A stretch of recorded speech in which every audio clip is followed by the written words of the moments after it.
a poor girl shouted at a millionaire. "Don't drink that, your girlfriend put poison in it." But when he went home to talk to her, he was horrified by what he saw her doing. At the exclusive restaurant, the Silver Crown, located in the heart of New York City, raindrops gently tapped against the windows as Edward Morgan, one of the country's most influential businessmen, prepared for a special evening with his fiancée, Victoria Sinclair. The atmosphere of the place exuded elegance: cut crystal chandeliers, white linen tablecloths, and a soft piano melody floating in the air. Victoria, in her designer black dress and pearl necklace, was the epitome of sophistication. However, behind her perfect smile and refined manners, a dark secret was hidden that was about to be revealed in the most unexpected way. "Tonight is special, my love," Victoria whispered as the waiter poured the red wine they had just ordered. "I've prepared a surprise for you." Her fingers, adorned with diamond rings, nervously played with the cloth napkin. Edward, dressed in a tailored suit, smiled with genuine affection. At 45, he believed he had finally found true love. After years of loneliness and distrust, Victoria had appeared in his life like a ray of light, or at least that's what he thought until that moment. "What kind of surprise?" Edward asked, intrigued by his fiancée's slightly nervous behavior. "First, let's toast," she replied, taking the wineglass between her fingers. For an instant, while Edward was distracted looking at the menu, Victoria slipped something into his glass with a movement so subtle that it would have gone unnoticed by anyone, except for a pair of attentive eyes watching from across the room. Among the tables of the luxurious restaurant, a girl no more than 12 years old, with messy hair and a worn dress, had snuck in to shelter from the rain.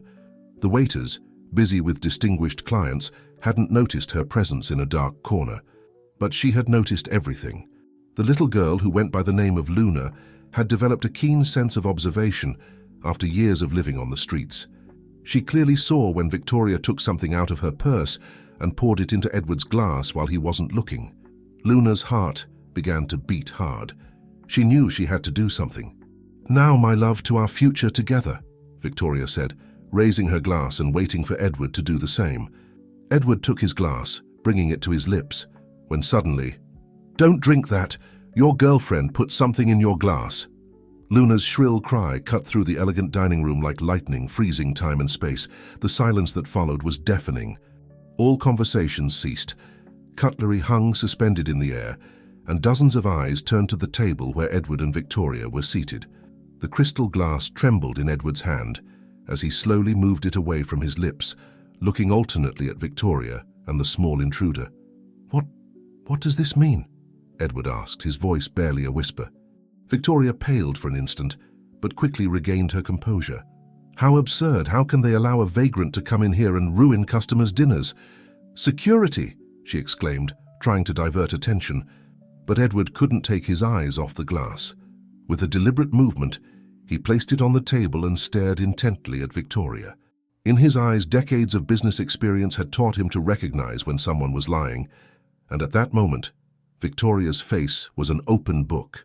"Edward, my love, you won't believe the words of a street child over mine, will you?" Victoria pleaded, trying to take his hand across the table. Edward firmly withdrew his hand. "The problem, Victoria, isn't her words, it's your reaction to them." He slowly rose from the table, his imposing figure casting a shadow over the white tablecloth. "This dinner is over, as is our engagement." Victoria began to protest, but Edward had already turned around, searching with his eyes for the little girl who had possibly saved his life. However, amid the chaos that had erupted in the restaurant, Luna had disappeared as mysteriously as she had appeared, leaving behind only unanswered questions and the echo of her warning resonating in Edward's mind. As the waiters and restaurant staff tried to restore order, Edward remained standing, watching the rain through the windows.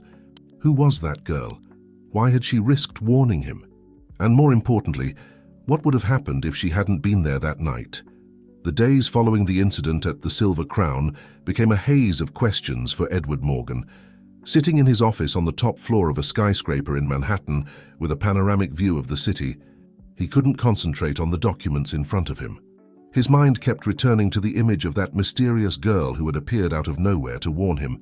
"Mr. Morgan, you have a call from Miss Sinclair on line 2, his secretary announced through the intercom. "I'm not taking any calls from Victoria," Edward responded firmly. He had already blocked her numbers and returned all her gifts, but she kept persisting through different means. The rain, which seemed to have settled permanently in the city since that night, beat against the windows of his office. Edward rose from his leather chair and walked to the window, observing the wet streets 30 floors below. Somewhere in that vast city was the little girl who had opened his eyes. "Carol," he called to his secretary, "cancel all my afternoon meetings. There's something I need to do." Half an hour later, Edward parked his black Mercedes in front of the Silver Crown. The restaurant was practically empty at that time of day, and the maitre d' greeted him with a nervous bow, aware of the scandal days before. "Mr. Morgan, it's an honor to have you back. Please let me assure you that we have strengthened our security measures and—" "I'm not here for that," Edward interrupted. "I need information about the girl who came in that night. Does anyone know her? Do they know where she came from?" The maitre d' exchanged glances with some waiters who had discreetly approached. A young waitress, who had remained silent until then, stepped forward. "I've seen her before, sir," she said softly. "She sometimes comes around here, especially when it rains. She takes shelter in the alley behind the restaurant, next to Mr. Ramirez's bakery." Edward took out his wallet and extracted several high-denomination bills. "Could you show me exactly where?" The waitress guided him through the kitchen to a back door that led to a narrow alley. The place was partially protected from the rain by a worn awning, and there were some empty boxes stacked against the wall. "Sometimes Mr. Ramirez gives her bread from the day before," the waitress explained. "He says the girl is polite and never causes trouble. She just comes, sits there for a while, and then disappears." Edward observed the space carefully. Among the boxes, he could make out a small worn backpack and some carefully folded old newspapers. Someone had created an improvised shelter. "When was the last time you saw her?" "Early this morning," a new voice answered. It was the baker, Mr. Ramirez, who had peeked out the back door of his shop. "She came for a sweet roll, as always. I gave her a hot chocolate, too. With this cold—" Edward felt a tightness in his chest. The girl who had possibly saved his life was living in these conditions, exposed to the cold and rain. "Do you know where she goes during the day?" Edward asked. "Sometimes I see her in Central Park near the fountain," Mr. Ramirez replied. "She has an old notebook where she draws. She's a special girl, Mr. Morgan. There's something in her eyes, a wisdom that doesn't match her age." Edward thanked them for the information and left his business card with the baker and the waitress. "If you see her, please tell her Edward Morgan wants to talk to her. It's important." As he walked back to his car, Edward noticed that the rain had eased a bit. A ray of sunlight filtered through the clouds, illuminating the puddles on the pavement. In one of them, he thought he saw the reflection of a small figure watching him from the corner, but when he turned, there was no one there. However, something told him he was close to finding her. The city was big, but fate had intertwined their paths for some reason. And Edward Morgan, the man who had built an empire based on his intuition, felt that this was just the beginning of a much bigger story than he could imagine. He got into his car and programmed the GPS towards Central Park. If the girl was there, he would find her, and if not, he would keep searching until he found her. He owed her more than a thank you. He owed her answers to the questions that had been swirling in his mind since that rainy night. Central Park stretched out like a green oasis in the midst of Manhattan's urban bustle. Edward walked slowly along its paths, observing every bench, every corner, looking for any sign of the mysterious girl. The central fountain shot jets of water into the air, creating a rainbow with the last rays of the afternoon sun. After half an hour of fruitless searching, he sat on a bench overlooking the fountain. Around him, families strolled with their children, elderly couples fed pigeons, and street vendors hawked their wares. The normalcy of the scene contrasted dramatically with the whirlwind of thoughts in his mind. "Why would someone want to harm me?" he muttered to himself, remembering the wine glass and Victoria's look that night. His reflections were interrupted by the sound of a pencil falling and rolling to his feet.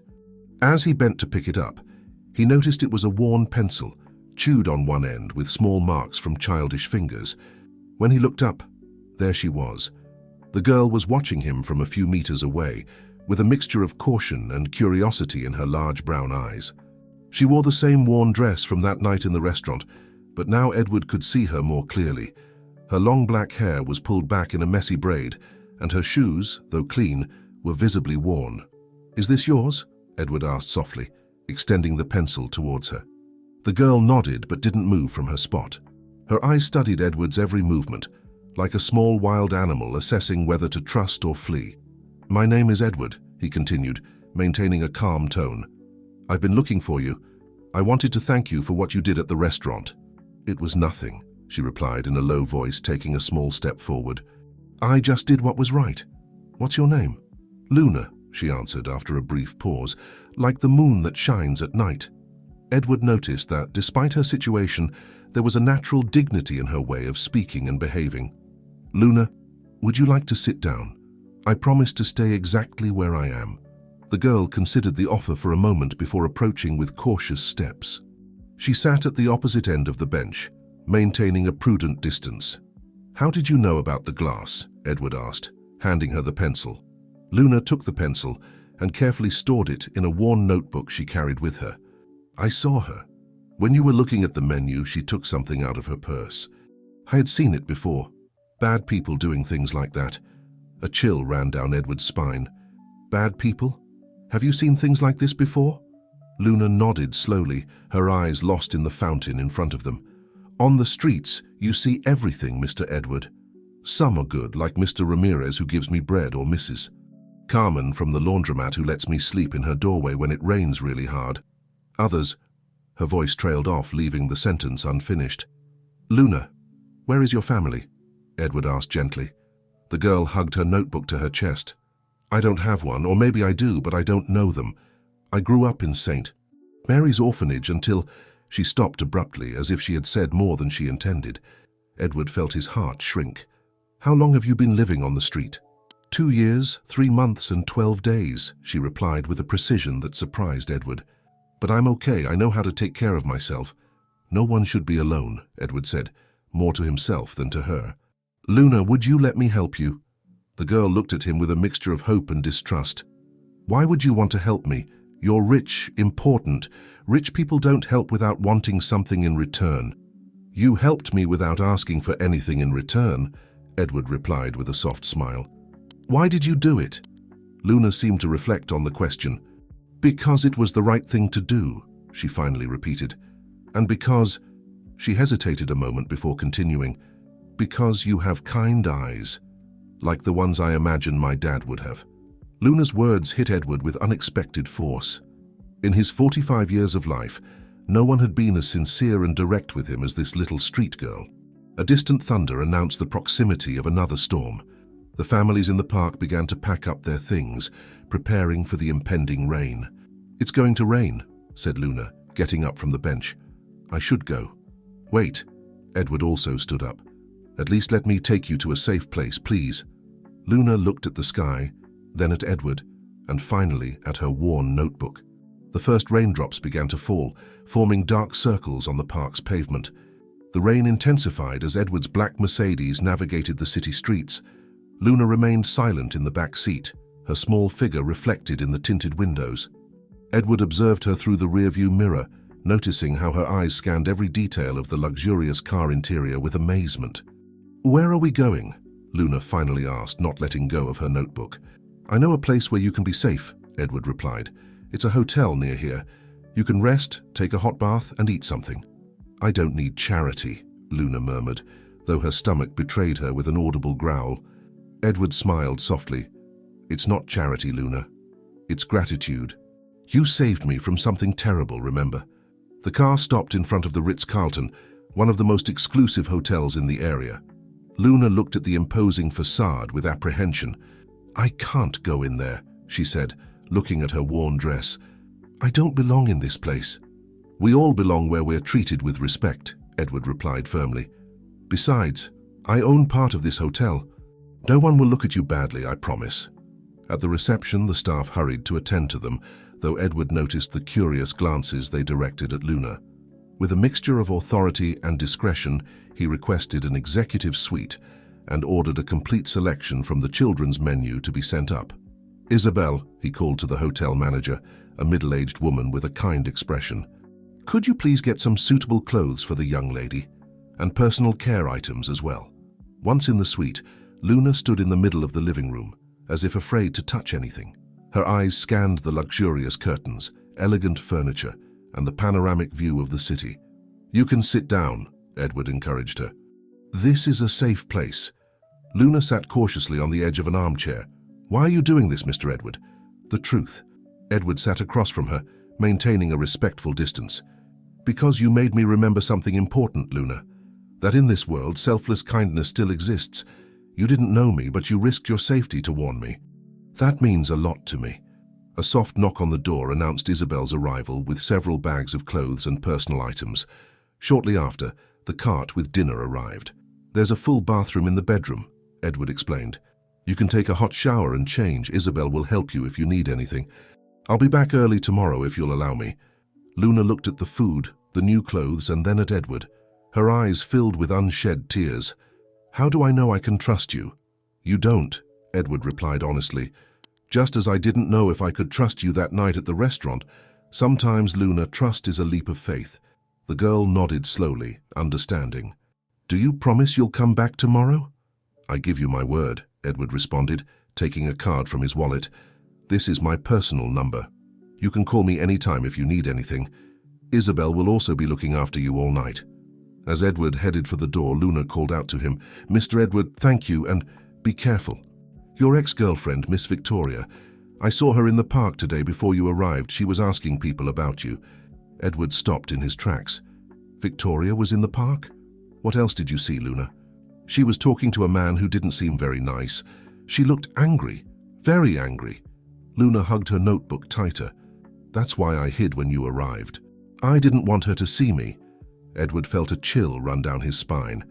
Victoria wasn't someone who gave up easily, and the restaurant incident must have humiliated her deeply. What could she be planning? "Thank you for telling me, Luna. Don't worry, you'll be safe here. We'll talk more calmly about all this tomorrow." As he left the hotel, Edward couldn't help but look over his shoulder several times. The rain had ceased, but a sense of unease lingered in the air. Somewhere in the city, Victoria was plotting her revenge, and something told him this was just the beginning. Victoria Sinclair contemplated the city from her penthouse in the Upper East Side, her fingers nervously drumming on a glass of red wine. The failure of her plan at the restaurant had left her in a vulnerable position, and if there was one thing Victoria hated, it was feeling vulnerable. "Are you sure about what you're telling me?" she asked the man sitting across from her, a private investigator she had hired to follow Edward. "Completely, Miss Sinclair. Mr. Morgan spent the whole afternoon looking for that girl, first at the restaurant, then in Central Park. He finally found her and took her to the Ritz-Carlton." Victoria brought the glass to her lips, her eyes narrowed in reflection on this information. A street girl. What interest could Edward have in her? "According to my sources, she's the same one who alerted him that night at the restaurant," the investigator replied, consulting his notes. The crystal of the glass creaked under the pressure of Victoria's fingers. That little meddler, she ruined everything. Years of planning, destroyed in an instant by a street urchin. She stood up from her seat and walked to the window, observing the city lights that were beginning to turn on at dusk. Her reflection in the glass returned a determined look. "I need you to find out everything about that girl, where she comes from, her story, everything. There must be something we can use." Meanwhile, at the Ritz-Carlton, Luna was experiencing for the first time in years what it was like to sleep in a soft, clean bed. After a hot bath and an abundant dinner, she had put on the new pajamas that Isabel had brought her. Everything seemed like a dream from which she feared waking up. She approached the window of the suite, observing the same city that Victoria contemplated, but with very different eyes. In her hands, she held her precious notebook, now accompanied by a set of new pencils that Isabel had given her. She opened the notebook to a particular page where she had drawn something she hadn't shown Edward, a portrait of Victoria in the park, talking to that mysterious man. Luna had a special gift for capturing details, and there was something in Victoria's expression that deeply disturbed her. The sound of her new phone, another gift from Edward, startled her. It was a message. "Just wanted to make sure you're comfortable. Rest well, little one, tomorrow will be a new day. Edward." Luna smiled, but her smile faded when lightning illuminated the sky, casting unsettling shadows in the room. She approached her old backpack, which she had insisted on keeping, and took out an object that no one else had seen, an old locket with a faded photograph inside. The image showed a young woman holding a baby. On the back, a barely legible inscription, "For my dear niece Elena, with all my love, your Aunt Margaret Morgan." Luna had never shown the locket to anyone. She had found it among her few belongings at the orphanage, and something told her she should keep it a secret. Now, looking at the surname engraved on the metal, a strange feeling came over her. Could it be possible that a new thunderclap made her jump, and she quickly put the locket back in her backpack? She curled up in bed, wrapped in the soft hotel sheets, while her mind spun between the present and fragments of a past she barely remembered. In his office, Edward also remained awake, reviewing old family albums. Luna's name had awakened a distant memory, something about a cousin who had distanced herself from the family years ago. Margaret Morgan. Why did that name sound so familiar? He took his phone and dialed a number. "George, I know it's late, but I need you to investigate something for me. Look in the family archives for everything related to Margaret Morgan. And I also need the complete information on St. Mary's Orphanage." The rain began to fall again over New York City, while 3 people in different places remained awake, each holding a different piece of a puzzle that was beginning to take shape. The next morning dawned with a clear sky, as if the previous night's storm had washed away all the city's secrets. Edward arrived early at the Ritz-Carlton, carrying a folder with documents and a box of pastries from Mr. Ramirez's bakery. Upon entering the suite, he found Luna already awake, sitting at the small desk by the window, drawing intently in her notebook. She had put on one of the new dresses Isabel had gotten, and her hair, now clean and combed, shone under the morning sunlight. "Good morning, Luna," Edward greeted softly so as not to startle her. "Did you sleep well?"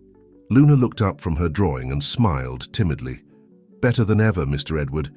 Isabel brought me breakfast a while ago, but—" Her eyes lit up when she saw the pastry box. "Is that from Mr. Ramirez's bakery?" "I thought you'd like something familiar," Edward replied, placing the box on the table. "Mr. Ramirez sends his regards and says he misses his most loyal customer." As Luna savored a pastry, Edward noticed the open notebook on the desk. On the visible page was a detailed drawing of Central Park, but what caught his attention was a familiar face in one corner, Victoria depicted with unsettling accuracy. "You have a special gift for capturing details," he commented, pointing to the drawing. Luna quickly closed the notebook, as if she had been caught. "I like observing people," she murmured. "It helps to know who to trust." Edward sat across from her, placing the folder on the table. "Luna, there's something I need to ask you. Last night you mentioned St. Mary's Orphanage. Do you remember anything about how you got there?" The girl put down the half-eaten pastry, and her expression turned serious. "Not much. I was very young. The sisters said they found me at the door one rainy night, like in storybooks. I only had a small backpack with some clothes and—" She stopped abruptly, as if she had been about to reveal something important. Edward noticed her hesitation. "And what else, Luna? You can trust me." Luna stared at him for a few moments, as if evaluating his sincerity. Finally, she got up and went to her old backpack, which rested in a corner. With trembling hands, she took out the locket and showed it to Edward. Time seemed to stand still as Edward took the locket in his hands. His eyes widened as he recognized the face in the photograph. "Margaret," he whispered, almost breathless. "Do you know her?" Luna asked, her voice barely audible. Edward nodded slowly, opening the folder he had brought with him. He took out an old photograph showing a group of people at what appeared to be a family gathering. "Margaret Morgan was my cousin," he explained, pointing to a young woman in the image. "She disappeared years ago, after a family dispute over my grandfather's inheritance." Luna moved closer, studying the photograph intently. "What happened to her?" "The family was divided over a very valuable property, the Cypress Grove estate." Edward took a deep breath before continuing. "Margaret was pregnant when she left. No one heard from her again except rumors. Rumors that she had had a girl. The silence that followed was deafening." Luna looked alternately at the locket and the photograph while her mind tried to process the information. "Luna," Edward spoke softly, "do you know what this could mean?" Before Luna could answer, Edward's phone rang urgently. It was George, his private investigator. "Mr. Morgan, I found something about St. Mary's Orphanage. It was closed 2 years ago due to irregularities, but there's something else." Victoria Sinclair appears in the records as the main benefactor of the orphanage for the last 5 years. Edward felt the ground move beneath his feet. The pieces were starting to fit together in a way he hadn't anticipated. Victoria had not only tried to hurt him at the restaurant, she had been involved in Luna's life long before their paths crossed on that rainy night. "There's more, sir," George continued. "I've just received information that Miss Sinclair has been asking questions about Cypress Grove Estate. She seems very interested in the original property documents." Luna, who had been observing Edward's increasingly worried expression, approached and gently took his hand. "Mr. Edward, there's something else I should show you," she said, opening her notebook to a specific page. "I've been drawing the dreams I have about a big house with cypress trees. I always thought it was my imagination, but now..." Luna spread her notebook on the table, showing a series of detailed drawings that occupied several pages. Each one represented different angles of a majestic estate surrounded by tall cypress trees. The drawings were surprisingly precise to have been created from dreams. Edward contemplated the images with a mixture of amazement and contained emotion. "It's incredible," he murmured, carefully turning the pages. "These details, the fountain in the main garden, the porch columns, even the design of the windows. Everything is exactly as I remember it." "So it's real?" Luna asked, her eyes shining with a mixture of hope and fear. "The house in my dreams exists?" Edward took out his tablet from his briefcase and, after searching for a few moments, showed her a photograph. Cypress Grove Estate, as it was 15 years ago, before it was closed. Luna held her breath. The image on the tablet was practically identical to her drawings, down to the smallest detail. "But how is this possible?" "The deepest memories sometimes hide in our dreams, Luna," Edward replied softly, "especially those from our early childhood." At that moment, Isabel gently knocked on the suite door. "Mr. Morgan, excuse the interruption, but there's something you need to see." Edward apologized to Luna and stepped out into the hallway. Isabel handed him a tablet with the day's local news. The main headline made his heart skip a beat. "Historical documents of Cypress Grove Estate mysteriously disappear from the public property registry." "This is no coincidence," Edward muttered, returning the tablet to Isabel. "Please double the security on this floor and don't allow access to anyone without my express authorization." Upon returning to the suite, he found Luna standing by the window, hugging her notebook to her chest. "There's something else I should tell you," the girl said without turning around. "About the night I left the orphanage." Edward approached and sat in a nearby armchair, giving her space but showing he was willing to listen. "That night," Luna began, "I overheard a conversation between the Mother Superior and a woman. They were talking about important documents and about a girl who should never know her true identity. The woman, her voice was like Miss Victoria's." Edward felt a chill run down his spine. "What else do you remember from that conversation?" "They mentioned something about an inheritance and a deadline that was coming soon. The woman seemed very angry. She said that if the girl ever discovered the truth, all her plan would fall apart." Luna finally turned, her eyes full of unshed tears. "That night, when everyone was asleep, I took my backpack and escaped. I was scared, but something inside me told me I had to leave." Edward was processing this information when his phone vibrated with a message from George. "Urgent. Victoria Sinclair has just filed a legal claim for ownership of Cypress Grove Estate. She says she has documents proving the property was legally ceded to her years ago." "Luna," Edward stood up and approached the girl. "I need you to trust me one more time. You're not safe here. Victoria is moving her pieces faster than I thought." "Where will we go?" Luna asked, noticing the urgency in his voice. "To the only person who can help us decipher all of this," Edward replied, beginning to gather Luna's belongings. "My Aunt Rose, Margaret's older sister. She lives in Greenwich and is the only one who knows the whole family story." As they hurriedly packed things into a new suitcase, Luna suddenly stopped. "Mr. Edward, do you think I'm really part of your family?" Edward knelt down to be at her eye level and looked directly into her eyes. "Luna, from the moment you risked your safety to save me in that restaurant, you showed you have the heart and courage of a true Morgan. The documents and evidence will only confirm what I already feel in my heart." A new message from George interrupted the moment. "Victoria was seen leaving the airport. She's heading to Greenwich." Edward took Luna's hand. "We have to go, now." Edward's black Mercedes wound its way along the highway towards Greenwich, leaving New York City shrouded in the morning mist behind. Luna watched the changing landscape from the back seat, hugging her precious notebook and the locket now hanging from her neck. "What is she like?" Luna asked after a long silence. "Your Aunt Rose. My great-aunt." Edward smiled as he adjusted the rear-view mirror. "Rose Morgan is a force of nature. She's 75 years old but has the energy of a young woman.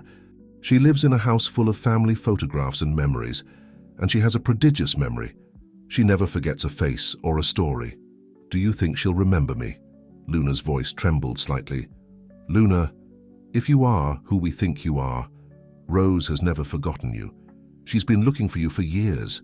Edward's phone rang through the car's system. It was George again. "Mr. Morgan, Victoria arrived in Greenwich half an hour ago. She rented a car at the airport and is heading towards the city centre. Any sign of the missing documents?" "Not yet, but there's something else. I found records of regular bank transfers from the orphanage to an account in the Cayman Islands. The transfers began exactly when Victoria became a benefactor." Luna leaned forward in her seat. "The sisters always said the benefactor was an angel sent by God, but they never let us see her when she visited the orphanage. She would lock herself in the Mother Superior's office for hours." Edward frowned. "George, I need you to investigate everything about the Mother Superior of the orphanage, her history, her connections, everything." "I'm already on it, sir. And be careful. Victoria isn't alone in this. She's been meeting with some lawyers known for handling complicated cases." After ending the call, Edward noticed that Luna had started drawing again in her notebook. This time she was recreating the orphanage scene she had mentioned. "Have you always drawn like this?" Edward asked, trying to maintain a light conversation while watching the road. "As far as I can remember," Luna replied, without looking up from her drawing. "The sisters said it was a gift from God, but they didn't like me drawing real people, especially after I drew Miss Victoria leaving the office one night." Edward almost slammed on the brakes. "You drew her? Do you have that drawing?" Luna nodded and flipped through some pages of her notebook until she found the drawing in question. The image showed Victoria leaving an office, holding what appeared to be old documents. The level of detail was astonishing. "Luna, this is very important. Do you remember what kind of documents they were?" "They had a gold seal," Luna replied, closing her eyes as if trying to better visualize the memory. "And there was an old photograph falling from one of them, a photograph of the estate." The GPS announced they were 20 minutes from their destination. Edward accelerated slightly, aware that they were in a race against time. "Mr. Edward," Luna said suddenly, "why is Miss Victoria so interested in the estate? Why was she looking for me at the orphanage?" Edward sighed deeply. "Cypress Grove Estate isn't just any property, Luna. Under its lands, there's something very valuable that my grandfather discovered years ago, something that could be worth a fortune. But in his will, he stipulated that the estate could only be inherited by his direct descendants. And if you're Margaret's daughter, as we believe, you're the rightful heir to everything. Victoria must have discovered it somehow and has been manipulating things from the shadows for years." Luna remained silent for a moment, processing the information. Then, with a maturity that surprised Edward, she said, "I don't care about the estate or what's under it. I just want to know who I really am and why my mother left me." Edward felt his heart shrink at those words. "I promise we'll find all the answers, Luna. And whatever happens, you're not alone anymore." As they entered Greenwich, Edward's phone vibrated with a text message.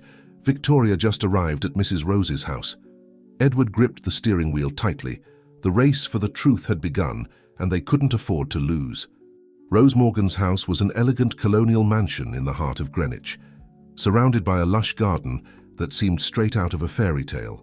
Edward parked the Mercedes a street away, observing Victoria's rental car parked in front of the main entrance.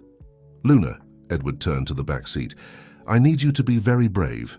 Do you trust me?" The girl nodded, clutching her notebook to her chest. "What are we going to do?" "There's a side entrance that leads to the kitchen. Mary, the housekeeper, is completely trustworthy.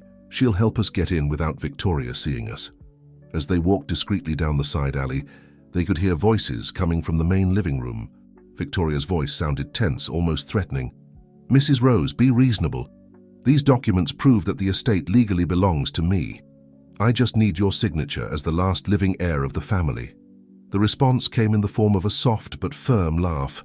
"My dear Victoria, I've been reasonable for 75 years, and in all those years I've learned to recognize when someone is trying to deceive me."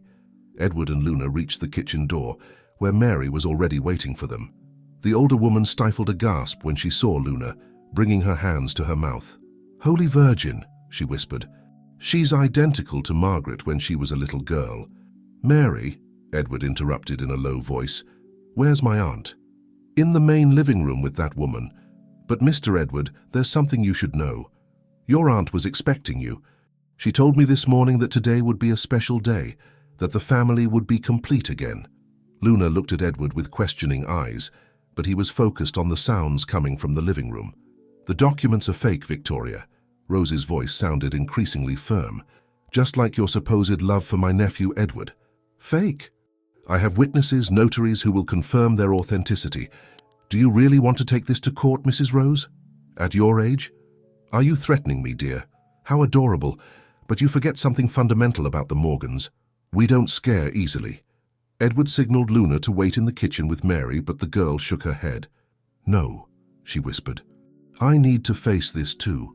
Together they silently approached the arch connecting the kitchen to the main living room. From there they could see the entire scene. Victoria, elegantly dressed but with an air of desperation on her face, was standing showing some documents. In front of her, seated in an antique armchair as if it were a throne, Rose Morgan exuded a dignity and calmness that contrasted with her visitor's agitation. "The original estate documents," Rose continued, "have a special watermark that my father had made, a precaution he took precisely to avoid situations like this." Victoria paled slightly, but recovered quickly. "I don't know what you're talking about. These are the original documents." "Really?" Rose smiled, pointing to an antique mahogany desk. "Why don't we compare them with the ones I keep in that drawer, the real documents, which have been here all this time?" Victoria moved quickly towards the desk, but stopped short when she saw Edward and Luna emerging from the shadows. "The game is over, Victoria," Edward said firmly. But it was Rose's voice that filled the room with emotion contained for years. "Elena, my little Elena." Luna took a step forward, confused. "Elena, that's your real name, my child," Rose replied, extending her arms towards her. "Eleanor Margaret Morgan, the daughter of my dear niece. I've waited for you for so long." Victoria retreated towards the door but found Mary blocking her exit. "You're not going anywhere, miss," said the housekeeper firmly. "The police are already on their way." Luna, or Eleanor, as she had just discovered she was called, took another step towards Rose but stopped, looking at the locket around her neck. "The locket," Rose said with tears in her eyes. "I'd recognize it anywhere. I gave it to Margaret myself the day her baby was born." The silence that followed Rose's revelation was interrupted only by the soft tinkling of the locket between Elena's fingers. Victoria remained motionless by the desk, her face a mask of contained frustration. "Sit down, my child," Rose said sweetly, patting the space next to her on the antique sofa. "It's time for you to know your true story." Eleanor cautiously advanced, still holding her notebook like a shield. Edward remained close, while Mary kept a watchful eye on Victoria. "Your mother, Margaret," Rose began, gently stroking Eleanor's hair, "was the brightest in the family. An architect who graduated with honors, she inherited the Morgans' artistic talent. Just like you, my love," she added, pointing to the sketchbook. "What happened to her?" Eleanor asked with a trembling voice. Rose took a framed photograph from a nearby drawer. In it, a young Margaret smiled in front of Cypress Grove Estate, holding some blueprints. "Margaret discovered something on the estate, something your great-grandfather had kept secret. It wasn't just the lands or the property itself, but what he had found beneath it. Precious minerals," Victoria interrupted bitterly. "A fortune buried under those old cypress trees." "Silence," Edward ordered firmly. "You've done enough damage already." Rose continued unfazed. Margaret wanted to use the discovery to benefit the local community. She planned to create a foundation, develop social projects, but there were people who had other plans. "The night she disappeared," Edward intervened, "she was supposed to meet with some alleged investors." "Yes," Rose confirmed, her eyes clouding with the memory. "We later found out that those investors were linked to unscrupulous people. Margaret managed to escape, but she knew they would come after her. And after her baby. Elena clutched the locket tightly. Is that why she left me at the orphanage? To protect you, my love.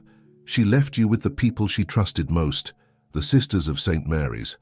Or at least that's what she believed. Rose cast a penetrating glance towards Victoria. Until someone discovered your existence and started moving their pieces. Victoria straightened up, defiant. Everything I did was legal. The donations to the orphanage, the documents. Legal? Edward took a step towards her. Like the poison you tried to give me at the restaurant? You can't prove it, Victoria hissed. Maybe I can, Elena said suddenly, opening her notebook. I've drawn everything I saw at the orphanage. The secret meetings, the documents, even the day I heard about the plan to keep me away from my real family. Victoria visibly paled as Elena showed page after page of detailed drawings, true visual testimonies of years of manipulation and deception. Your mother would be so proud, Rose whispered, hugging Elena. You not only inherited her talent for drawing, but also her courage and sense of justice. But where is she now? Elena asked, her voice breaking slightly. Rose exchanged a significant look with Edward before answering. Your mother settled in Europe, my child. She's been collaborating with international organizations, waiting for the safe moment to return. And now, thanks to your bravery in unmasking Victoria, that moment has finally arrived. Is she alive? Eleanor's eyes filled with tears of hope. And she's never stopped looking for you, Rose confirmed, taking an envelope from her pocket. This letter arrived 3 days ago. Margaret is on her way to America. She doesn't know we've found you. It will be the most beautiful surprise of her life. Victoria tried to take advantage of this emotional moment to slip away, but Mary remained firm in her position. The sound of approaching sirens indicated that the police were arriving. One last thing, Victoria, Edward said, picking up the fake documents from the desk. Who helped you forge all this? Because we know you didn't act alone.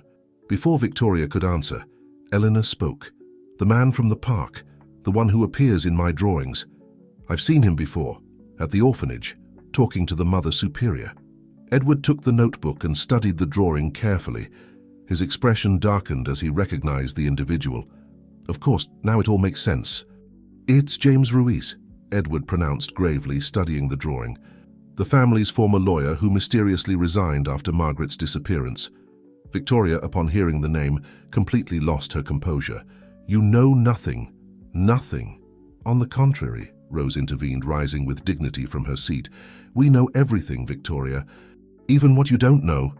She headed towards an ancient carved wooden chest in a corner of the room. Margaret left evidence, lots of evidence, before she left. The sound of footsteps approaching through the garden announced the arrival of the police. Mary guided them to the living room while Elena instinctively cuddled closer to Rose. Don't be afraid, Edward whispered to Eleanor. Everything will be all right now. 2 officers entered the room, followed by George, Edward's private investigator, who was carrying a folder in his hands. Mr. Morgan, George greeted, we have all the documentation on the orphanage's irregular transactions and Miss Sinclair's bank movements. Victoria, cornered, tried to keep her last card up her sleeve. What about the girl? Can you really prove she is who you say she is? Rose smiled as she opened the chest. My dear Victoria, do you really think Margaret would have left her daughter unprotected? From inside, she extracted a yellowed envelope. Here is Elena's original birth certificate, along with DNA tests performed in secret, and a notarized letter explaining the entire plan to protect her. Elena observed the scene with bright eyes, processing each new revelation about her identity and her history. You knew all this and still let me search for her? Edward asked his aunt. I needed to be sure the time was right, Rose replied. And when I saw how you protected Elena without knowing who she really was, I knew that moment had come. Victoria was escorted out of the house by the officers, while George handed over the folder with the evidence. However, before crossing the door, she stopped and looked at Elena. You're just like your mother, she said with a mixture of resignation and bitterness. She ruined everything with her sense of justice, too. No, Victoria, Eleanor responded with surprising maturity. My mother didn't ruin anything. She protected what was important, the truth and her family. When the police left, the house fell into a comforting silence. Mary appeared with a tray of hot chocolate and freshly baked cookies, as if trying to restore normalcy to an extraordinary moment. Elena, Rose said softly, There's something else you need to see. She headed to an old photo album. This is your legacy, your history. As Elena turned the pages of the family album, her eyes stopped on each face, on each captured moment. Suddenly, she paused at a particular photograph. This drawing, she said, opening her notebook to a specific page. I drew it months ago from a dream I had. The photograph and the drawing were practically identical. They showed the back garden of Cypress Grove Estate, with a young woman sitting on a bench under a tree drawing. Your mother, Rose confirmed. She used to spend hours drawing in that very spot. It was her favorite corner. Edward, who had been reviewing the documents with George, approached the group. We have enough evidence to press charges not only against Victoria, but also against James Ruiz and the Mother Superior of the orphanage. And my mother, Elena asked hopefully. When will she arrive? Rose checked her antique watch. Her flight lands tomorrow morning in New York City. There's something else, George added, showing his tablet. The police just confirmed that they found the original estate documents in a bank safety deposit box. Victoria had hidden them there. Elena remained silent for a moment, absorbing all the information. Then, with determination, she took her notebook and began a new drawing. What are you drawing? Edward asked curiously.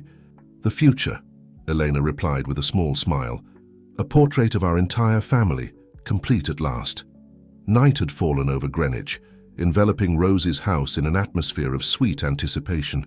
Mary had prepared Margaret's old room for Eleanor, kept intact all these years as a sanctuary of memories. This was your mother's room when she stayed here, Rose explained as she opened the doors of a mahogany wardrobe. And look at this. From inside, she extracted a carved wooden box. Upon opening it, she revealed a set of professional drawing brushes and materials, perfectly preserved. The last gift I gave Margaret before she had to leave, Rose sighed. Now they belong to you, my child. Elena caressed the brushes with reverence. They're beautiful, she whispered, her eyes shining with contained emotion. Edward, who was observing from the doorframe, couldn't help but smile at the scene. In less than 24 hours, his family had grown in ways he never could have imagined. Eleanor, he called softly, would you like to go out to the garden for a moment? There's something I'd like to show you. The girl nodded, carefully storing the brushes in their box. Together they went down to the back garden, where the full moon bathed everything in its silver light. Do you see that star? Edward pointed to the night sky. Your mother and I used to look for it when we were children. We said it was our lucky star. Were you close? Eleanor asked, sitting on a stone bench. Like siblings, Edward replied, his eyes lost in memories. Margaret was more than my cousin. She was my best friend, my confidant. When she disappeared, a part of me went with her. Eleanor took out her notebook and began to draw the night scene. Is that why Victoria managed to deceive you? Because you were sad? Edward was surprised by the insight of the question. I suppose so. Victoria appeared at a time when I felt very lonely. But you, he smiled, gently touching Eleanor's nose, reminded me that true family never really abandons us. From the upper terrace, Rose observed the scene while speaking on the phone in a low voice. Yes, Margaret, everything is ready for tomorrow. No, don't worry, nobody suspects anything. It will be the most beautiful surprise of your life, niece. Your little Elena is extraordinary. She has your same spirit. In the kitchen, Mary prepared hot chocolate while humming an old lullaby. George, seated at the kitchen table, reviewed the final security details for the next day. The airport is covered, he reported to Edward when he entered with Elena. Victoria is still in custody and James Ruiz has been located trying to leave the country. They detained him at the border. Are they afraid someone might try something tomorrow? Elena asked, blowing on her hot chocolate. It's just precaution, my love, Rose replied, joining them in the kitchen. Tomorrow will be a very special day and we want everything to be perfect. Eleanor nodded, but her hand trembled slightly as she held the cup. What if I'm not what she expects? Silence fell over the kitchen. Edward knelt in front of her, taking her small hands in his.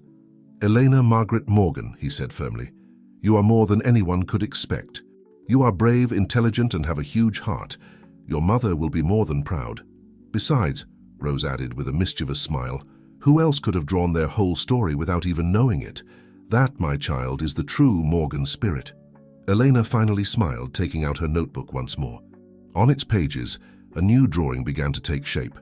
The airport, a crowd, and in the center, two figures approaching, their arms extended towards each other.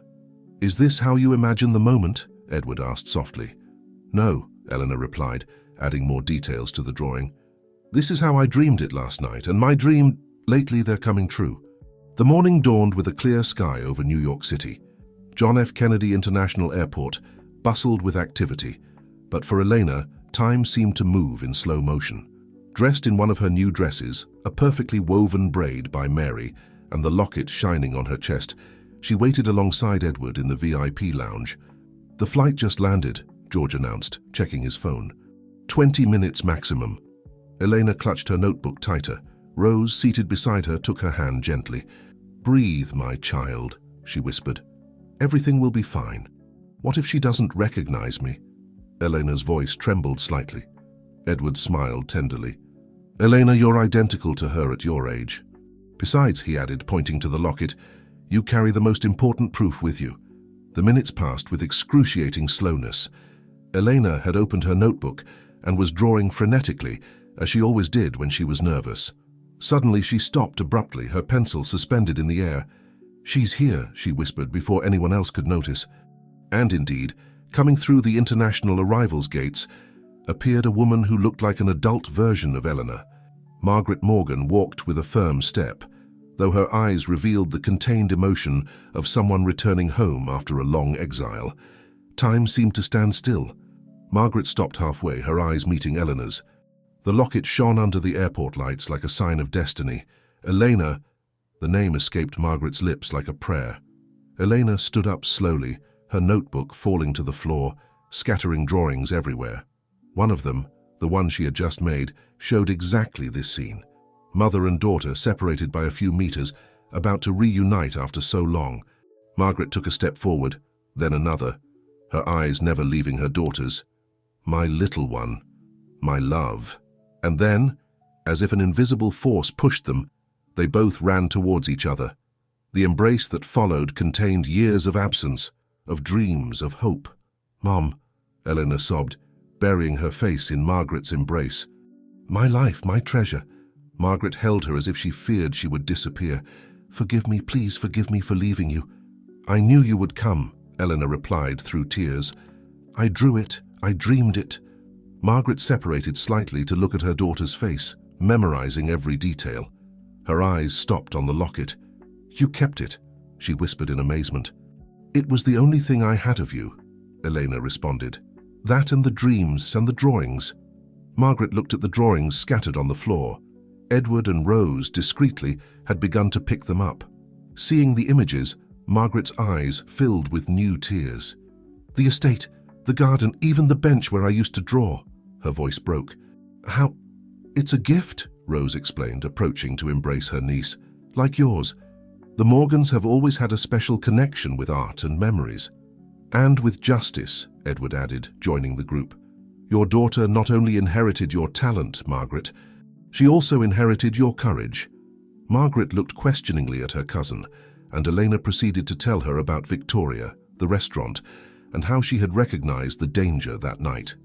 "So, I not only found you," Margaret smiled, caressing her daughter's face, "but you also saved the family." "Like you did years ago," Elena replied. "Aunt Rose told me why you had to leave." "To protect me." Margaret nodded solemnly. "Every day away from you was torture, but I knew that as long as Victoria and her accomplices were pursuing me, you wouldn't be safe. I needed to gather the necessary evidence to stop them." "And now they're detained," George confirmed from a prudent distance. "Victoria, Ruiz, all of them." "It's time to go home," Margaret said, taking her daughter's hand. "We have so much time to make up for." Elena picked up her notebook and extracted the last drawing she had made. In it, a complete family posed in front of the restored Cypress Grove estate, with the ancient cypress trees swaying in the wind. "Is this how you see it?" Margaret asked sweetly. "This is how it will be," Elena responded with conviction. "I've dreamed it." The journey back to Greenwich became a trip full of shared stories. Margaret and Elena traveled in the back seat of Edward's Mercedes, their hands intertwined as if they feared separating again. "This drawing," Margaret flipped through the pages of Elena's notebook with her free hand, "is exactly how my studio in Paris looked." "How could you capture it in such detail?" I dreamed it 3 months ago, Elena replied. There was a table by the window overlooking an old church, and there were always fresh lavender bouquets. I bought them every week at the flower market, Margaret completed, amazed. It was my little ritual to feel closer to home, closer to you. From the driver's seat, Edward smiled, observing the scene in the rearview mirror. Rose, seated beside him, discreetly wiped away a tear. And this one? Margaret asked, pausing at a particular drawing. It was a sketch of a hidden safe behind a painting in Cypress Grove Estate. That was the first one I drew after escaping from the orphanage, Elena explained. I didn't understand why I kept dreaming about that house, that safe. That's where your grandfather kept the most important documents, Margaret revealed, including the evidence of what we discovered under the estate. The minerals, Elena murmured. Not just minerals, my love, Margaret gently corrected. We discovered an aquifer, a source of pure water that could supply the entire region. Your grandfather always said that the true treasure of the earth wasn't gold, but water. That's why Victoria was so interested, Edward intervened. Water will be the most valuable resource in the coming decades. Eleanor processed this information, while absent-mindedly drawing on a new page. Under her pencil, an image of the estate, transformed into something new, began to take shape. What are you drawing now? Margaret asked curiously. The future, Elena replied without stopping drawing. I see the estate turned into a center for research and sustainable development, with community gardens, water purification systems, and a space to teach art to children in the region. Margaret exchanged an emotional look with Rose and Edward. That's exactly what I dreamed of doing, she whispered. As I said, Rose smiled, the Morgan spirit runs strong in her veins. Upon arriving at Rose's house, Mary was waiting for them with a special meal prepared. The dining room table was set with the best tablecloths and the family's antique china. Welcome home, Miss Margaret, Mary greeted with tears in her eyes. And welcome, little Eleanor. During lunch, as the family shared stories and future plans, George received a call that put everyone on alert. Victoria is requesting a hearing, he reported after hanging up. She says she has crucial information about the estate and James Ruiz's true plans. No more secrets, Margaret declared firmly, squeezing Elena's hand. It's time for the whole truth to come to light. Elena, who had been drawing during the conversation, showed her latest creation. Victoria seated in an interrogation room with an expression of defeat and regret. Do you think she'll tell the truth? Edward asked. She will, Elena replied confidently. In my drawing, she's crying. And in all these years living on the street, I learned to recognize when tears are genuine. Margaret hugged her daughter with pride. My little artist, so observant, so wise. Just like her mother, Rose added. But now, family, we have an important decision to make. Are we ready to reopen Cypress Grove Estate? Elena raised her notebook, showing the drawing of the Research and Development Center. I say yes. It's time for dreams to come true. The good dreams, Margaret specified, kissing her daughter's forehead. Those born of love and justice. The interrogation room at the Greenwich police station was exactly as Elena had drawn it. Victoria, stripped of her usual elegance, waited seated behind a metal table. Her face showed signs of sleepless nights and deep resignation. Edward and Margaret had decided to confront her together, while Elena waited in the adjoining office with Rose, observing everything through the one-way mirror. It's just like your drawing, Rose whispered, embracing her great niece. Victoria looked up when Edward and Margaret entered the room. For a moment, she seemed to lose her composure upon seeing Margaret. So you really came back, she murmured. I never really left, Margaret replied calmly. I was always watching, protecting what I loved most. Victoria, Edward intervened, you said you had information about James Ruiz's true plans. It's time for the truth. Victoria took a deep breath, her hands intertwined on the table, trembling slightly. It all started 15 years ago, she began. James discovered the studies about the aquifer while reviewing the estate documents, but it wasn't the water that interested him. What do you mean? Margaret asked. The geological studies revealed something else. Beneath the aquifer, there's a deposit of rare earth elements, minerals essential for modern technology. James had been secretly working with an international corporation. The plan was to acquire the estate property at any cost. In the adjoining room, Elena began to draw frantically in her notebook. Rose watched in amazement, as the girl's pencil revealed images of hidden documents and secret meetings she had never witnessed. "They recruited me because they knew about my ambition," Victoria continued. "They promised me a fortune if I could get Edward to marry me. The Morgan inheritance could only pass to family members." "And Elena?" Margaret asked, her voice tense. "Why involve the orphanage?" Tears began to roll down Victoria's cheeks just as Elena had drawn. "At first we just wanted to keep her away. But then I met her. I visited the orphanage regularly, observed her from afar. She was so much like you, Margaret. So talented, so special." "Why didn't you stop everything then?" Edward asked. "Fear," Victoria answered simply. "James isn't someone you can easily betray. When Elena escaped from the orphanage, he panicked. He feared that somehow she would find her way to you." "And she did," Margaret smiled.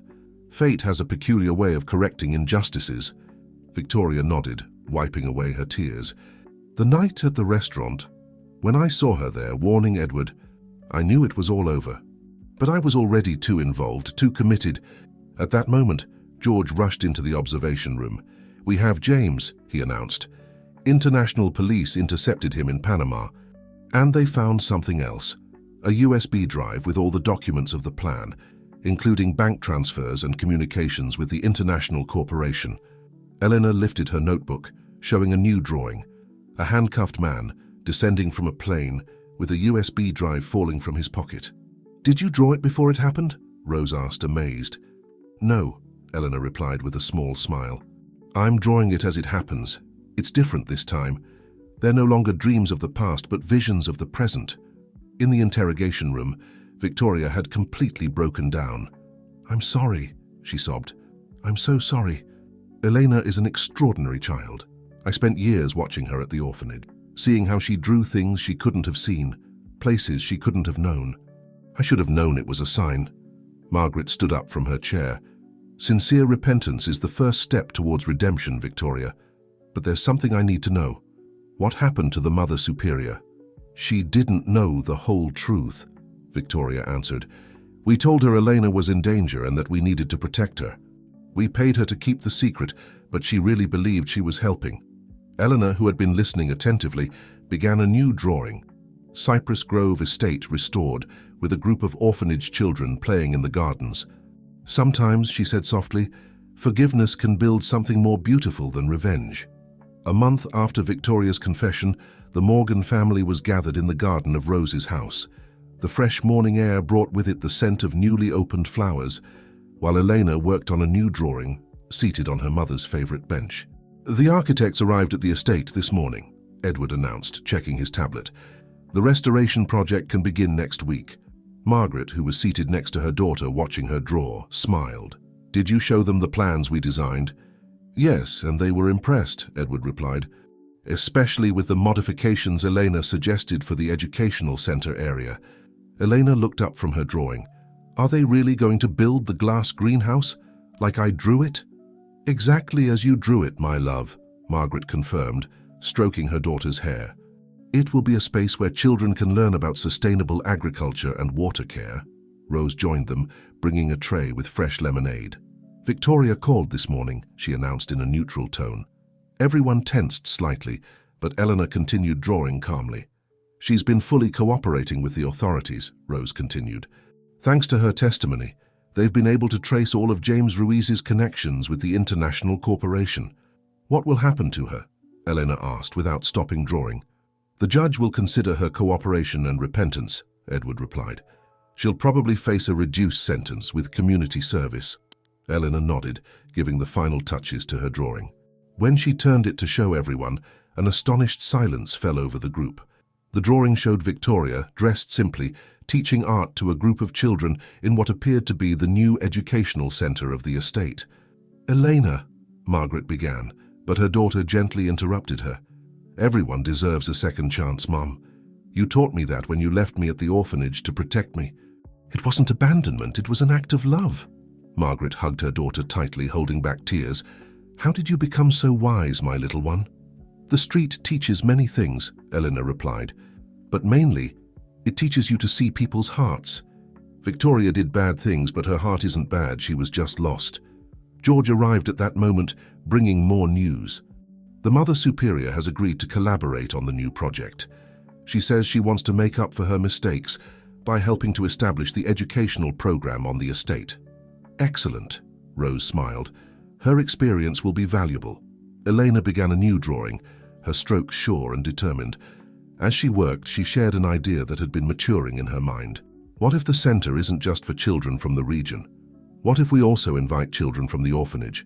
We could have special programs for them, art classes, music. It's a wonderful idea, Margaret replied. The estate was always meant to be a place of healing and renewal. What better way to honor that purpose? Edward approached Elena's drawing in progress. What are you creating now? The future, she replied with a smile. Look. The drawing showed the estate in full operation. The greenhouse full of plants, water purification systems working, children learning in different workshops, and a special detail, a huge mural on one of the walls painted by the children themselves.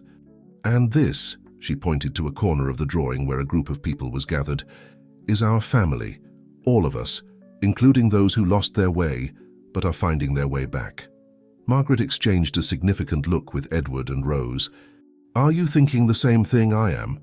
That my great-niece has just designed not only an educational center, but a healing project for the entire community? Rose smiled. Yes, that exactly. The Morgans have always had the gift of seeing beyond the obvious, Edward reflected. But Elena, she sees directly into the heart of things. Eleanor, who had begun another drawing, smiled without looking up. It's not just seeing, Uncle Edward, it's believing. Believing that even the saddest stories can have a happy ending if we dare to draw a new one. Cypress Grove Estate began to awaken from its long slumber. The sound of construction machinery mingled with birdsong as workers began the restoration work.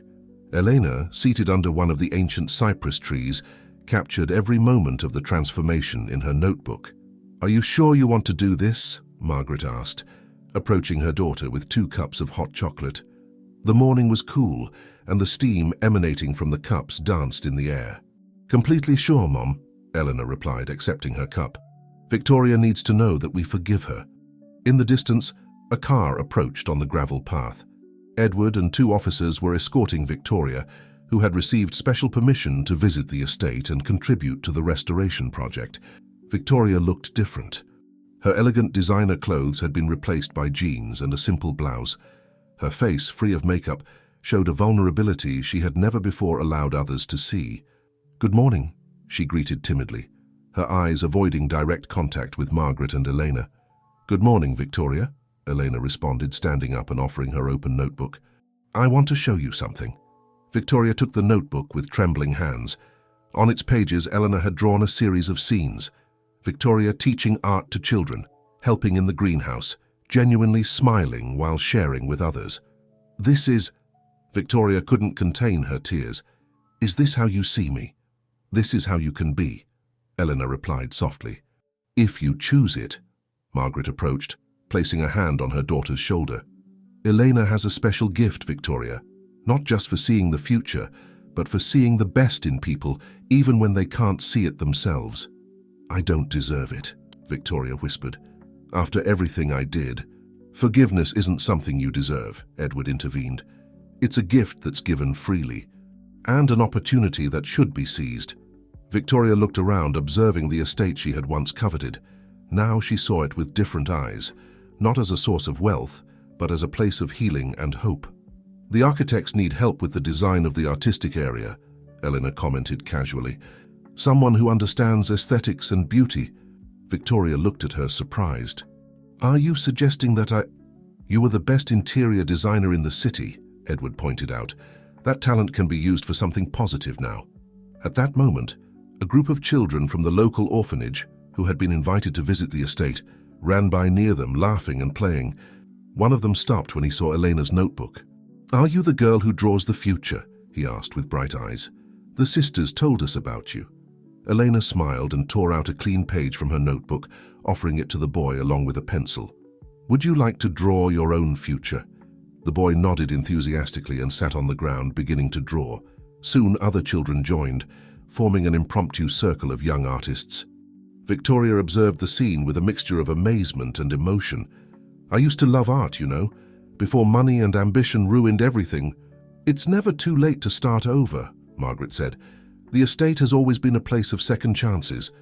My grandfather used to say that every cypress planted here represented a story of renewal.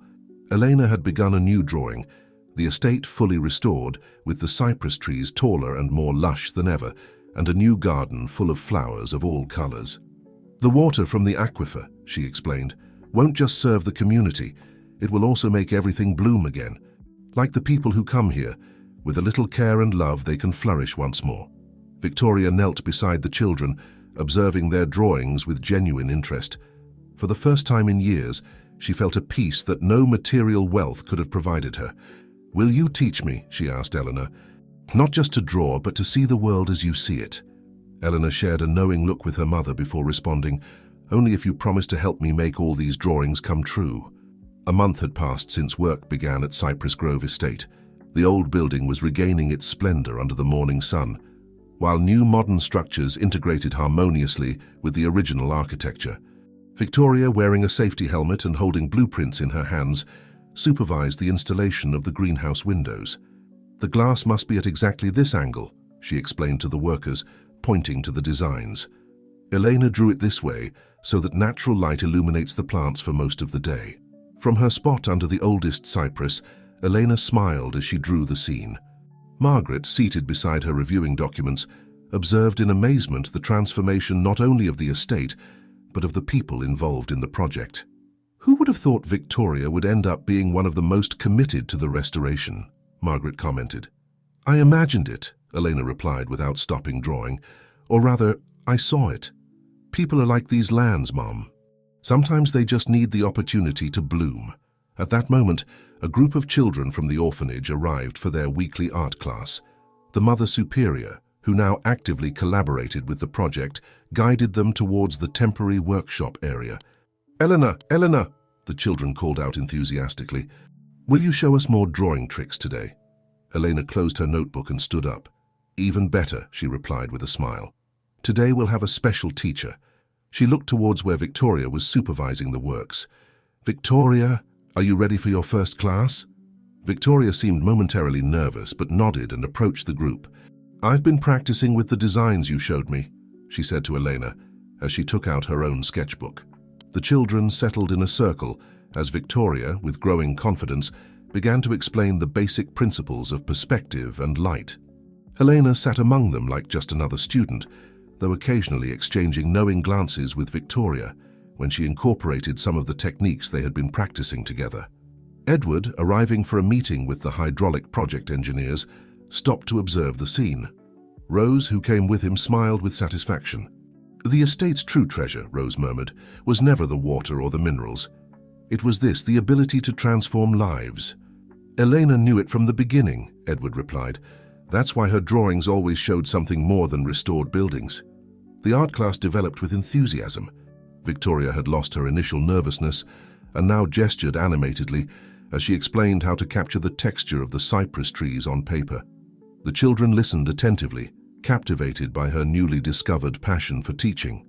"Every stroke tells a story," Victoria explained. "Like these century-old cypresses, they've seen generations of Morgans pass through these lands. They've witnessed joys and sorrows, and here they still stand, strong and beautiful." Margaret approached Edward and Rose quietly.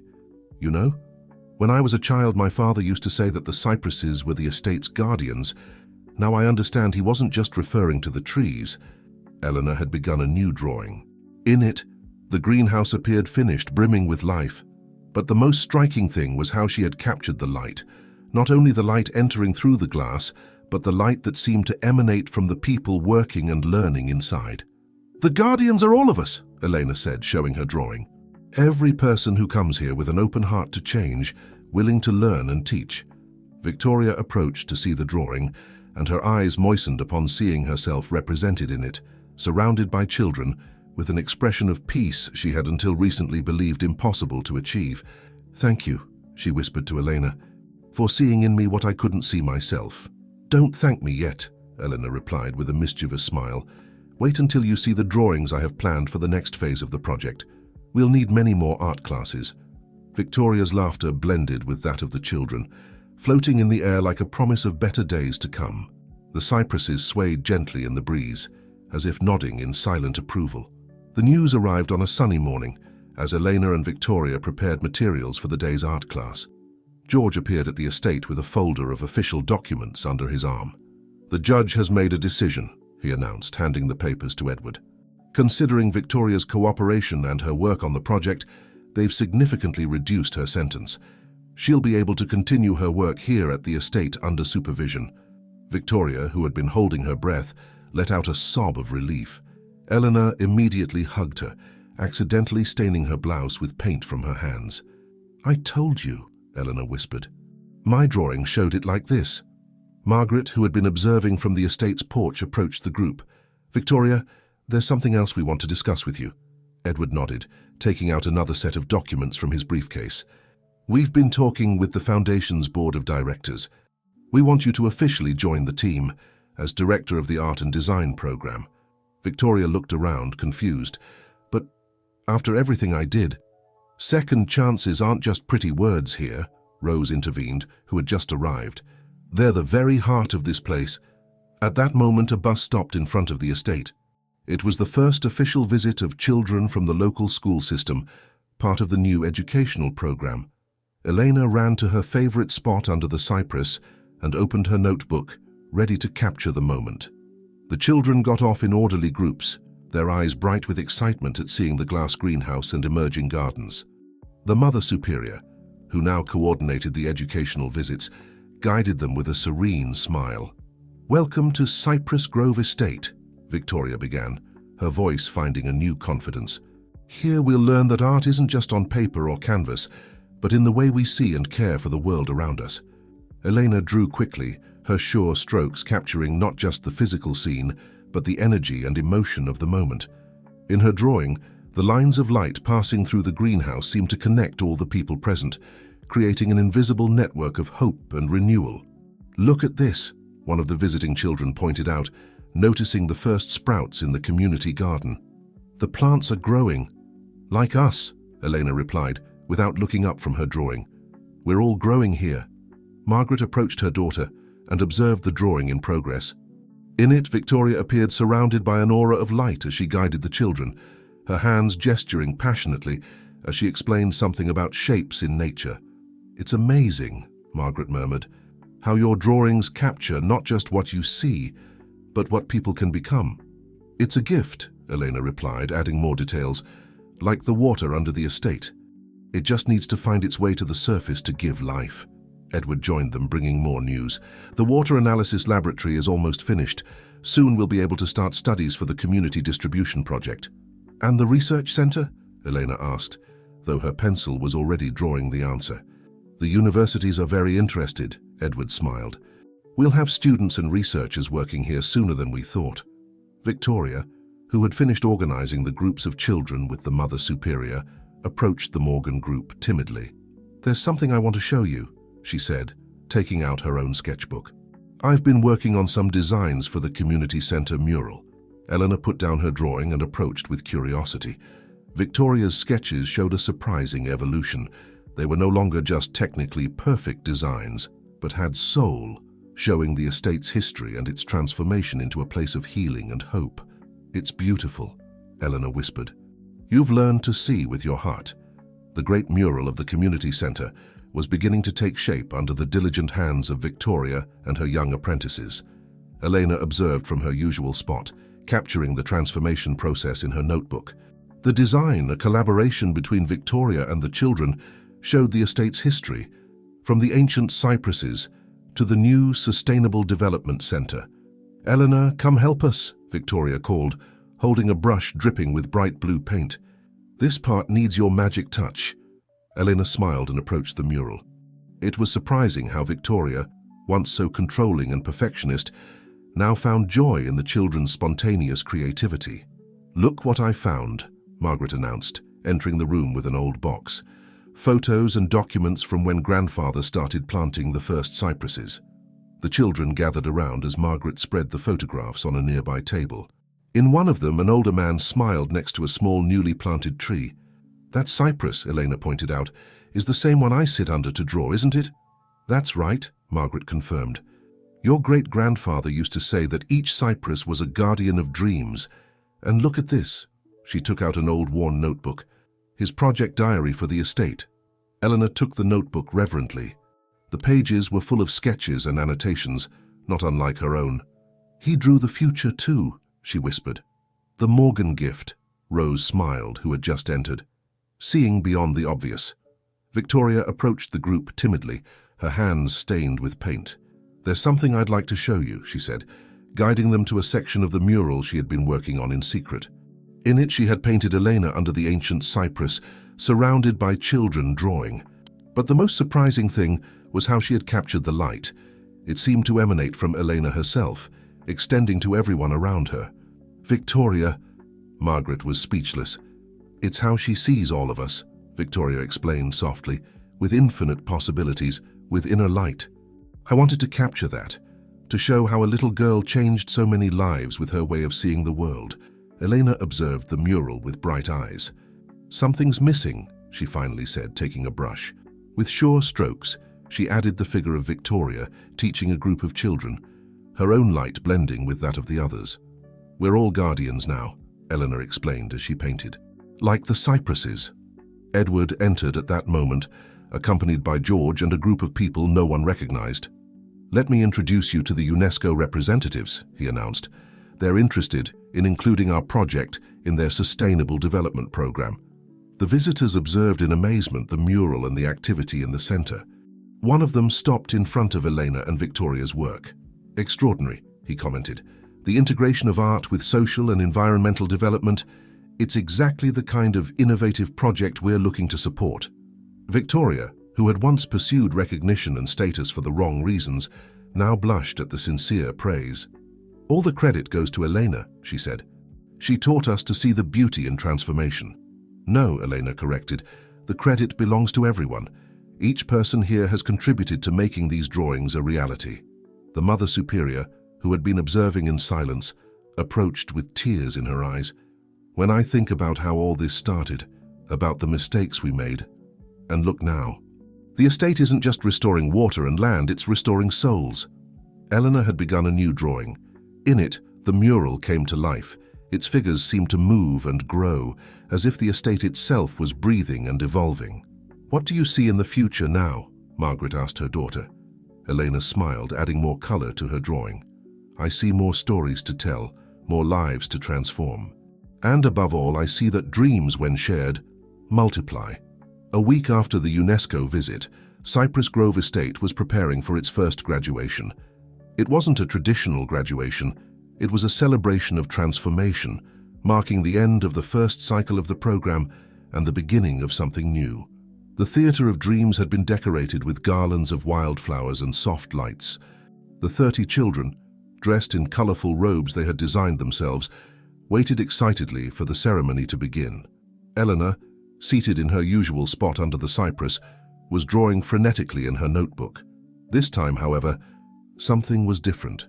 Each child had contributed a small detail to the drawing, turning the work into a true collaboration. It's as if we've all learned to see the future, Anna commented, observing the drawing in progress. You always could, Eleanor replied with a smile. You just needed to remember how to dream. Victoria approached the group, carrying a mysterious box. Eleanor, do you remember the first day we met at the restaurant? How could I forget? Eleanor replied, exchanging a significant look with her mother. That day I thought I had lost everything, Victoria continued, opening the box. But in reality it was the day I found my true purpose. From the box she took out 30 handcrafted notebooks, each one unique and personalized. A gift for each of you, to keep drawing your dreams wherever you go. The children approached in wonder. Each notebook had the name of its recipient engraved on the cover, along with a small drawing representing their special contribution to the estate. Margaret, observing the scene, approached Edward. Who would have imagined that night at the restaurant would lead us to this? Elena imagined it, Edward replied with a smile. Or rather, she drew it. The ceremony began at sunset. Rose, as matriarch of the Morgan family, took her place at the center of the stage. When my father planted the first cypress, she began, he said each tree would be a guardian of a dream. Today I see he was right.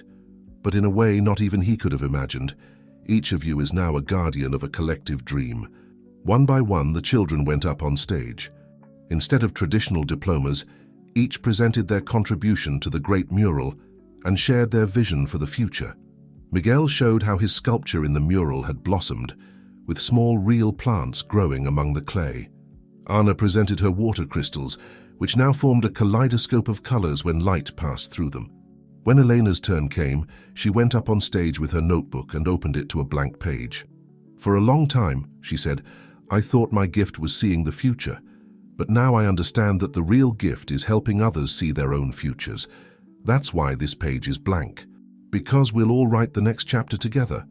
Victoria, who had been holding back tears, approached the stage with surprising news. "UNESCO has not only approved the expansion of the program," she announced, "they've also requested that we create an educational model based on our experience to share with similar projects around the world." Applause and cheers filled the Theatre of Dreams. Elena began to draw on the blank page, but this time it was different. Each stroke seemed to come to life on its own, glowing with an inner light that extended beyond the limits of the paper. "What are you drawing?" Margaret asked, approaching her daughter. "The future," Elena replied, "but not just ours. It's the future of all those who will come after, of all the dreams that have yet to be dreamed." In the drawing, Cypress Grove Estate appeared as a giant tree, its roots extending throughout the world, each branch a new project, each leaf a new story of transformation. "Dreams," Elena said, completing her drawing, "are like cypresses. Once they take root, they grow towards the sky without limits." The graduation night transformed into a magical celebration under the stars. Colored lanterns illuminated the estate's paths, and the air was filled with soft music and laughter. At the center of the Theatre of Dreams, the great mural shone with its own light, each piece telling its part of the collective story. Helena, seated in her special place under the century-old cypress, worked on her last drawing. This time, however, she wasn't alone. Around her, 30 children drew in their new notebooks, each adding their vision to the future they were creating together. "You know something curious," Margaret said, sitting next to her daughter. "When I left you at the orphanage that rainy night, my biggest fear was that you'd lose your ability to dream.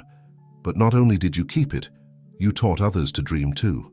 Victoria approached, followed by Edward and Rose. "And some of us desperately needed to remember how to do it," she added with a humble smile. Eleanor looked up from her drawing. "Dreams are never really lost," she said wisely. "Sometimes they just need a safe place to flourish, like cypress seeds." At that moment, Miguel came running with an exciting discovery. "Eleanor, look!" In his hand, he held a small cypress cone that had begun to open, revealing the tiny seeds inside. "Life finds its way," Rose smiled. "As my father used to say, each seed is a dream waiting for its moment to grow." Anna, who had been working in the laboratory until late, joined the group with surprising news. "The aquifer water. We've discovered it has unique properties. The plants that grow with it are stronger, more resistant. Like the people who find their way here," Victoria observed, looking significantly at the mural that now extended throughout the estate. Eleanor continued drawing, her strokes sure and full of purpose. In her new drawing, Cypress Grove Estate appeared as never before, not just as a physical place but as a beacon of hope, its rays of light extending towards the infinite horizon. "What do you see in the future now?" Edward asked softly. Elena smiled, showing her drawing. "I see more stories to tell, more lives to transform. I see the estate turned into a place where dreams not only come true but multiply." Margaret took the small cypress cone from Miguel's hands and held it up. "Like these seeds, each dream realized here will plant new dreams in other places." Victoria, who had been unusually silent, stepped forward. "And some of us," she said with an emotional voice, "will find redemption by helping others find their way." The children had gathered around, each holding their new notebook, each with their own dreams drawn on the pages. Elena looked at them all, one by one, remembering how each individual story had been interwoven into this great tapestry of hope and renewal. "You know what's most beautiful?" Elena said, beginning a new drawing, the last one. "That this story doesn't end here. Each of you will carry a piece of the estate with you, and wherever you go, you'll plant new seeds of hope." In her final drawing, Eleanor captured not just the estate and its current inhabitants, but also the infinite possibilities extending into the future.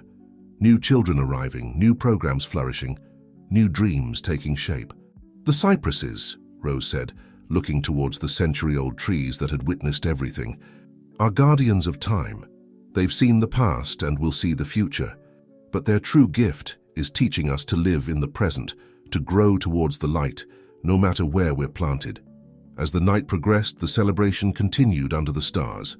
The lanterns glowed like fireflies among the cypresses, and the air was filled with promises and possibilities.